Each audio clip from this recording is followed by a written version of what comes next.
Buenas noches, mi nombre es Paul Kemmerer, estudiante de cuarto semestre de entrenamiento deportivo y a continuación vamos a explicar mi caracterización deportiva de final de semestre relacionada con el Brazilian Jiu-Jitsu.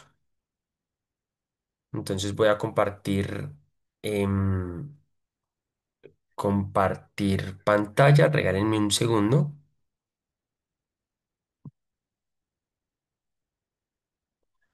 Listo. Entonces, vamos a empezar con el Brazilian Jiu-Jitsu.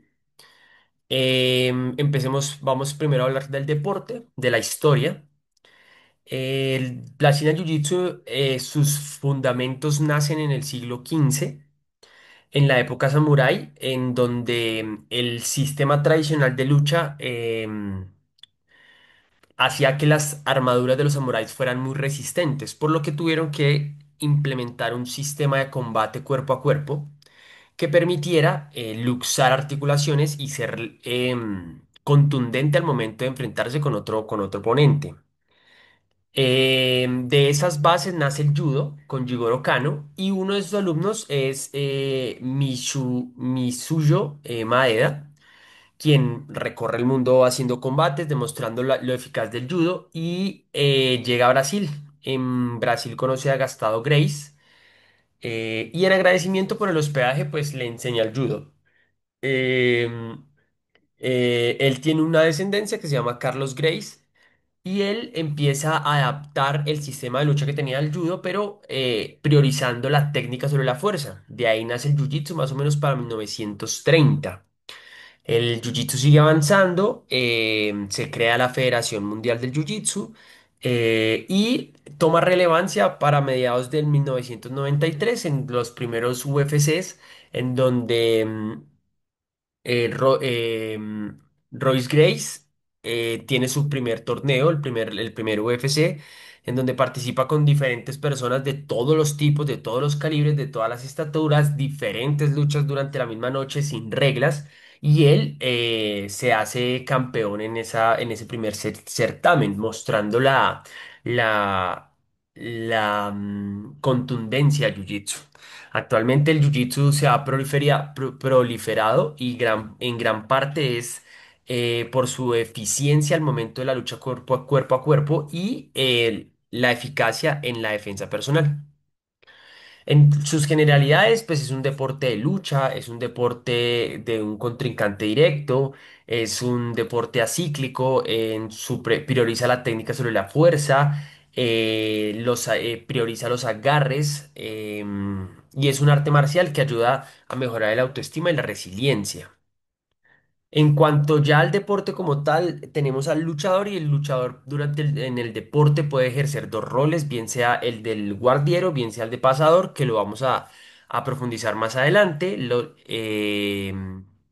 Y las habilidades que se requieren para ser un jiu-jitero incluyen una excelente técnica de sumisión, dominio de grappling en el suelo, fuerza relativa, flexibilidad, resistencia cardiovascular y mental.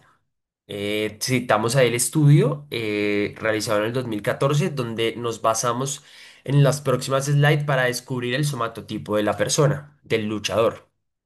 En cuanto al reglamento, hay dos modalidades de competencia, con gi, que es con kimono, y no gi, que es sin kimono, y las divisiones están organizadas de acuerdo es muy similar a todos los deportes de combate, que sus divisiones están organizadas por categorías de peso, cinturón, género y edad. Y la eliminación siempre es piramidal y de eliminación directa. En cuanto al reglamento, un competidor puede ganar un combate por sumisión. Sumisión es cuando somete al rival. Y si no por puntos. Los puntos que se entregan en el Jiu-Jitsu son 2 puntos por lanzamientos y derribos, 2 puntos por rollas en el estómago, 2 puntos por cambio de posición, 3 puntos pasando la guardia, que significa pasar de abajo hacia arriba o arriba hacia abajo, posición de montaje, control desde atrás, que es montaje trasero y agarre trasero, que eso da 4 puntos, y sumisión es victoria inmediata. En cuanto a la duración, todos los rounds son de 5 minutos, excepto en los cinturones marrones y negros, en donde pueden ser de 8 hasta 10 minutos. Las técnicas ilegales, exceptuando cinturones marrones y negros, son bloqueos de rodilla, que son ganchos de talón, ni bloqueos de rodilla en torsión de ningún tipo para cuidar la articulación, golpes de ningún tipo, morder o slamming, que es golpear, eh, levantar a un oponente y estrellarlo con fuerza contra el piso. Como lo repetí, en cinturones negros hay técnicas que dentro del jiu-jitsu general no son válidas, pero en estas categorías sí, como dos de las mencionadas anteriormente. ¿Y cuál es el sistema de clasificación? Se clasifica en primer lugar en los torneos reglamentados por la IBJF, se da 80 puntos. En el segundo 45, en el tercero 25, en el cuarto 25 y te dan 4 puntos por victoria de eliminación directa. Al finalizar el año, estos puntos se acumulan y el competidor con más puntos al final del tour es el declarado campeón. El área de competencia es un área de competencia de 6 por 6 metros con una área de seguridad que está delimitada en este caso de la imagen con un color amarillo de 1 por 1. Es una superficie acolchada que proporciona la seguridad para los derribos y las diferentes caídas. Ahora bien, vamos a profundizar en el tema, digamos, que más nos compete en esta exposición y es la fisiología del deportista. Vamos a empezar primero hablando del somatotipo, luego de las capacidades físicas, pasando por las habilidades motrices y cerrando por el metabolismo. Según este estudio, características antropométricas del atleta de alto nivel del jiu-jitsu brasileño, papel del estilo de lucha, la eficiencia y eficacia del rendimiento humano en diferentes deportes dependen en gran medida del tamaño, el peso y la proporción física del atleta. Este estudio de Baez y Franchini, realizado en el 2014, analizó a los dos tipos de atletas de Brazilian Jiu-Jitsu. En este caso yo los generalizo como GF, que significa guardieros, y PF, que significa luchador de pase. Aquí tenemos un ejemplo de quién es el pasador y quién es el guardiero. El pasador es el que busca pasar la guardia, y el guardiero es el que evita que eso pase. El análisis consistía en 25 atletas de Brazilian Jiu-Jitsu altamente entrenados que compitieron en el Campeonato Mundial de Brazilian Jiu-Jitsu masculino en el 2012 en la categoría masculina adulta. Los resultados mostraron que todo el grupo de atletas de Brazilian Jiu-Jitsu presentó un somatotipo mesomorfo balanceado. Aquí, como lo vemos en la somatocarta, la distribución, cuadrados grises representan luchadores de guardia, diamantes negros, luchadores de pase. Casi todos están dentro del rango de mesomorfo, aunque sí hay casos que apuntan más a la endomesomorfia. Dentro de este estudio de Physical and Physiologic Profiles of Brazilian Jiu-Jitsu Athletes, me basé en terminar de delimitar los componentes del somatotipo del atleta. Si bien en este estudio habla de las rutas metabólicas también, quiero utilizar este estudio como bases para el somatotipo. Entonces, ellos tienen un porcentaje de grasa corporal, tienen un componente mesomórfico predominante. La resistencia a la fuerza de presión es predominante en ellos. Se necesitan más estudios para analizar sobre su fuerza máxima, pero sí se descubrió que la fuerza dinámica se ha asociado a la excelencia deportiva. Las acciones decisivas dependen principalmente de la potencia y la experiencia y el nivel competitivo parecen influir en las respuestas de flexibilidad de un atleta. ¿Qué quiere decir esto? Que en el jiu-jitsu muchas veces la flexibilidad, y decimos flexibilidad referente al rango de movilidad que tiene la articulación, se puede ir desarrollando a través del entrenamiento y por consecuente a la experiencia. Dicho lo anterior, la distribución de las capacidades físicas que necesitaría un atleta de Brazilian Jiu-Jitsu, pues sería las capacidades físicas condicionales, resistencia, fuerza, velocidad, flexibilidad y coordinación, divididos en estos porcentajes. Dentro de la resistencia a la fuerza, creo que la resistencia a la fuerza es un factor primordial y dentro de la fuerza de velocidad tenemos que hablar de la potencia porque la potencia es un pilar fundamental dentro del Jiu-Jitsu. Tenemos la flexibilidad y la coordinación dentro de todos sus ejes. Las habilidades motrices tenemos las según el tipo de movimiento y según su complejidad, locomotoras, girar, rodar, caminar, correr, manipulativas, agarrar, soltar, proyectar, empujar, no locomotoras, empujar, jalar, flexionarse, extenderse, rodar el tronco. Hay varias habilidades que pueden encajarse dentro de los mismos ítems y estas capacidades son adquiridas por el aprendizaje.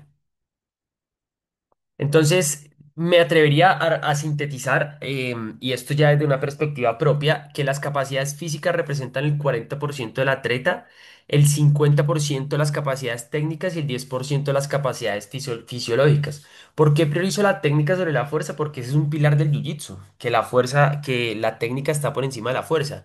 Y de hecho el primer campeón de UFC, y por eso lo demarqué al principio de este video, es que no se necesita ser el más fuerte ni el más pesado para ser el más contundente. En el Brazilian Jiu-Jitsu existen tres características dominantes: la potencia fuerza, la resistencia anaeróbica y la resiliencia a la estrategia. Ahora empecemos a hablar un poquito de la fisiología. ¿Cuál es su demanda energética? Para saber cuál es su demanda energética, primero tenemos que saber, para saber cuál es su metabolismo, perdón, primero necesitamos saber cuál es su demanda energética. Se descubrió que dentro de este estudio de determinación del perfil físico en deportistas de élite para la detección y selección de talentos del Jiu-Jitsu, en esta estructura temporal, los rounds se comprenden en 20 segundos de esfuerzo a intensidad media alta y alta por 30 segundos de descanso, que son los segundos de descanso en los que se planifica una técnica. Esto nos lleva a que esto es un deporte donde se prioriza la ruta metabólica anaeróbica láctica, o sea que es la glucólisis la predominante, pero de igual forma la beta-oxidación es primordial porque al haber presencia de oxígeno, la resistencia aeróbica permite que haya gluconeogénesis. ¿Qué quiere decir esto? Que la gluconeogénesis es cuando se acaban las reservas de glucógeno, que es el principal sustrato dentro de esta ruta metabólica, la anaeróbica láctica. Y entonces el cuerpo empieza a utilizar lactato, a reutilizar lactato como fuente de energía para seguir su funcionamiento, su movimiento.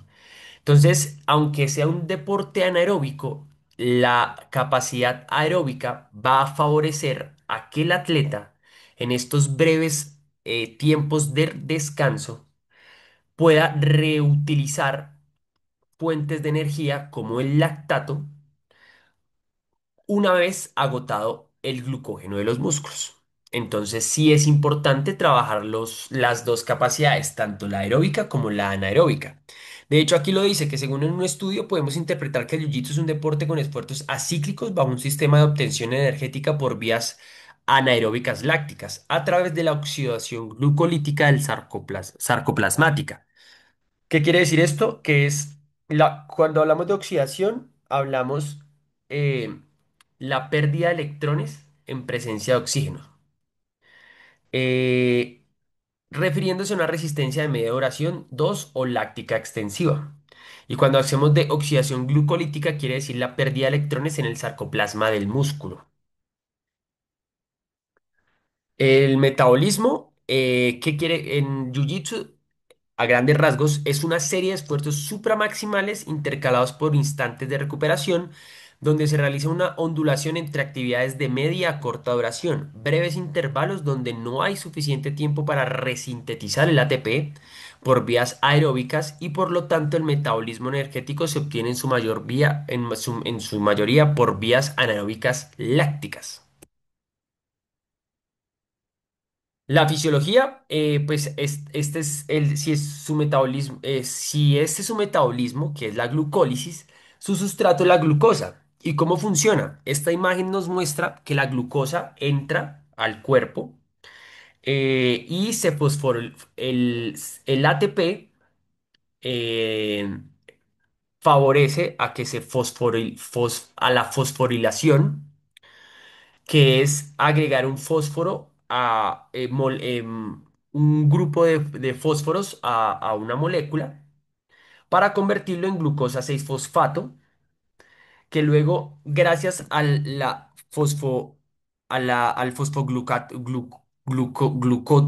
la fosfoglucosa isomerasa, se vuelve en fructosa 6 fosfato, que luego se transforma, se isomeriza. Con isomeriza es que es la misma molécula pero con diferente estructura, en fructosa 1,6 bifosfato.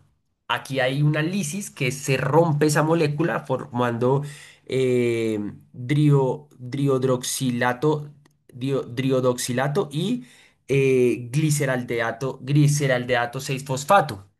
Este gliceraldeato 6-fosfato ahora absorbe fósforo, un fosfato que no es del ATP, sino de ya de reservas del cuerpo, para volverlo en 1,3 bifosfato gliceraldeato, que luego se deshidrata para convertirse en dos moléculas que me van a dar como resultado la fosfoenglupirobato, que al final es piruvato.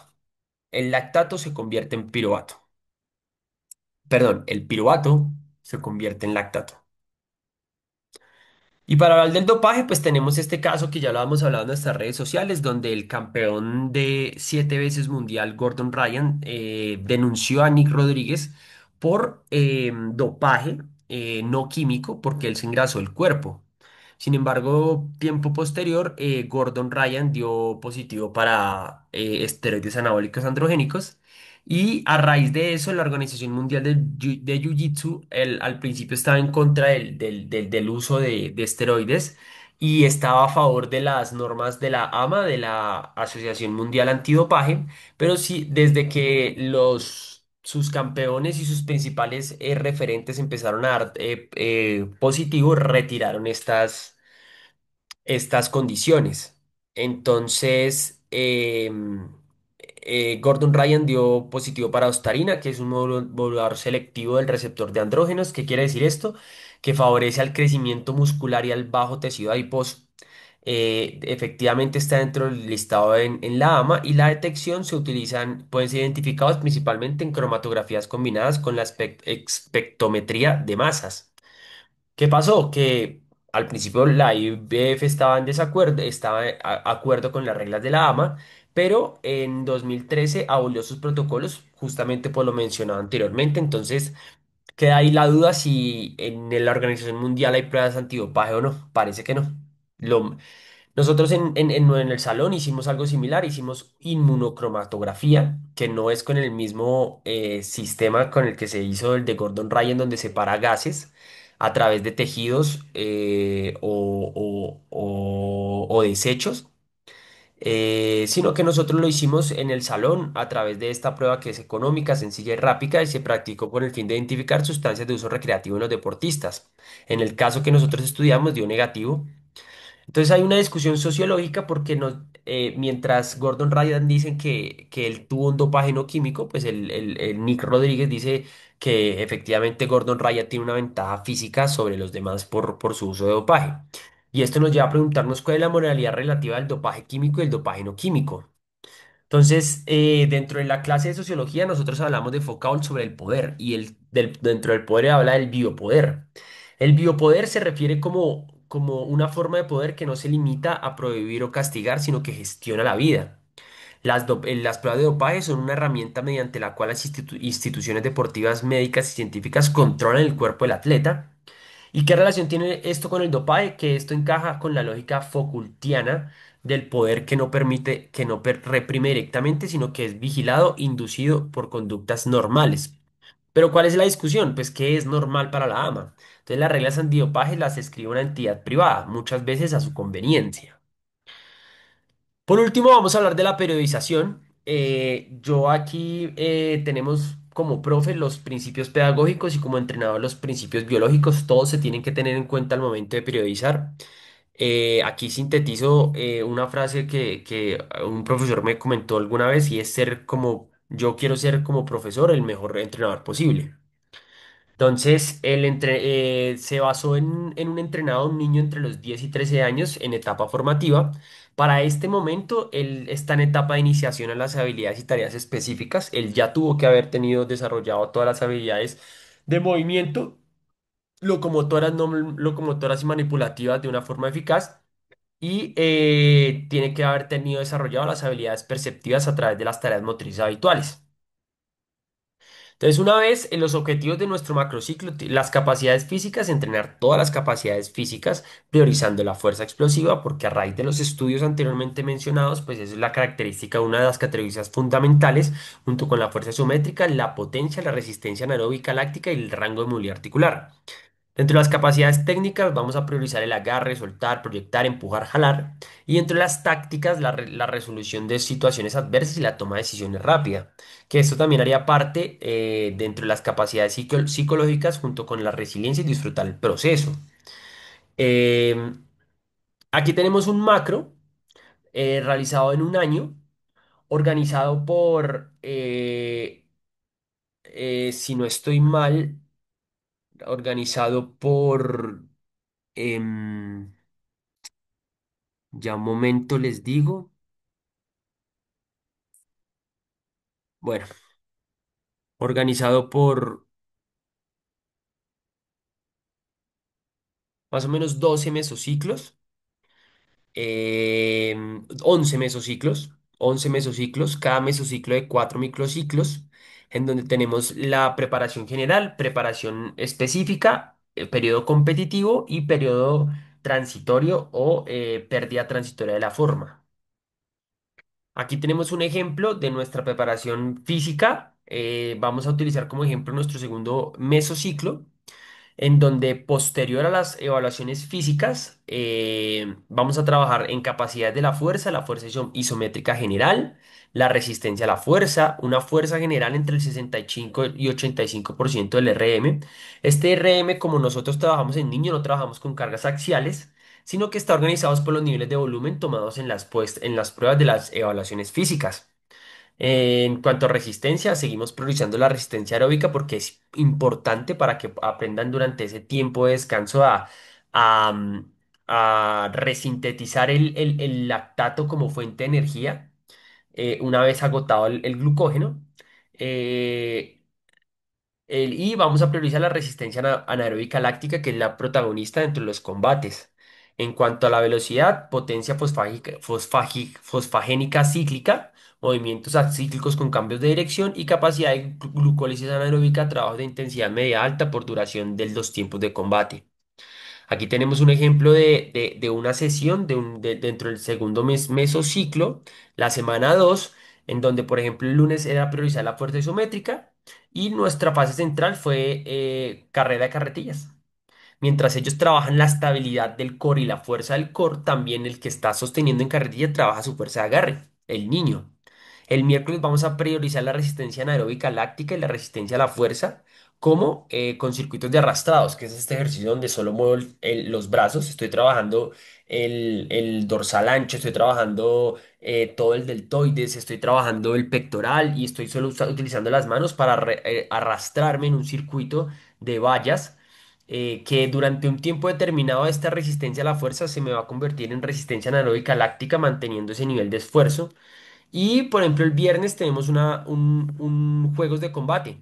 Entonces, ¿qué hacemos con estos juegos de combate? Que ellos consolidan las dos capacidades, las capacidades físicas que trabajamos durante esa semana, pero ya en algo más cercano y real a la competencia. O sea, son 5 minutos de juegos de combate que bien, si bien son juegos y cuidan la integridad del niño, también están a través del entrenamiento se están trabajando estas capacidades físicas.